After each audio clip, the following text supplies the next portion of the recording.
29 महानगरपालिकांचा निकाल काल जाहीर झाला आणि त्यातील बहुप्रतीक्षित अशा मुंबई महानगरपालिकेमध्ये शिवसेना ठाकरे गटाला 65 जागा निवडून आलेल्या आहेत आणि यातील जो महत्त्वाचा मतदारसंघ होता तो एक दादर आणि वरळीचा मतदारसंघ। या दोन्ही मतदारसंघात समाधान सरवणकर आणि प्रिया सरवणकर यांचा पराभव होऊन शिवसेना ठाकरे गटाचे उमेदवार निवडून आलेले आहेत आणि याबद्दल प्रतिक्रिया देत आहेत आमदार महेश सावंत। वैर असं राजकीय वैर आहे, तो राजकीय वैर मध्ये त्यांनी मला कधी काळी संपवायचा प्रयत्न केलेला। म्हणजे साधा मी काय मोठा कोण नेता नव्हतो किंवा मोठा कोण नव्हतो, पण मी शाखा प्रमुख होतो। त्यानंतर मी त्यांना म्हटलं की परत ज्यावेळी त्यांनी गद्दारी सुरुवातीला केला त्यावेळी आम्हाला भावनिक करून नेलेला होता। त्याच्यानंतर आम्ही म्हटलं की आम्हाला परत सेनेत जायचं, त्यावेळी पण ते आमच्या घरी यायचे, आईच्या पाया पडायचे, ना याला सोडून। त्यानंतर आम्ही सगळेजण गेलो, नंतर माझी इच्छा होती की मला पदाधिकारी म्हणून शाखा म्हणून परत काम करत होते। उद्धव साहेब तयार होते, प्रत्येक वेळी डावलत होते मला। त्यांना माहिती आहे की मला एखादा चान्स मिळाल्यानंतर त्यांना माहिती आहे हा वरचढ होणार, तरी पण मी कधी संयमाने राहिलो, हरकत नाही। चला त्यांच्या प्रत्येक आमदारकीला मी जीव तोडून काम केलं, असं हे नाही केलं। परंतु ज्यावेळी माझा हक्क होता 2017 साली, त्यावेळी त्यांनी स्वतःच्या मुलाला तिथे तिकीट दिली। साहेबांकडे विनवणी, साहेबांनी मला 2-3दा विनवणी केली, जाऊ दे जाऊ दे। मी म्हणलो साहेब नाही, मला यांना धडा शिकवायचाच होता, कारण यांना मसल पॉवर, पैशाची पॉवर, सत्तेचा माज खूप होता, तो कुठेतरी यांची नशा उतरवायची होती। म्हणून मी त्यावेळी सुद्धा अपक्ष लढलो।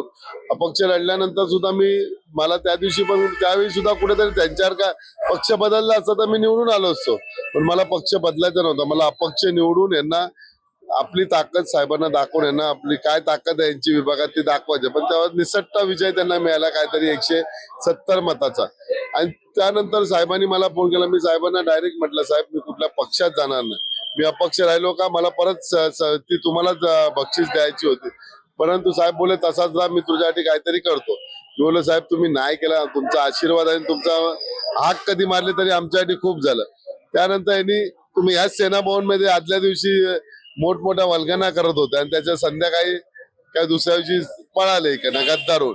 त्यानंतर साहेबांनी आम्हाला बोलवून घेतला, मला म्हटलं की आता काय करू शकतो। बोललो साहेब तुम्ही जबाबदारी कुठलीही द्या, आमचं बाकी मला काय नको, यांचा नामोनिशाण मिटवायचं आहे मला।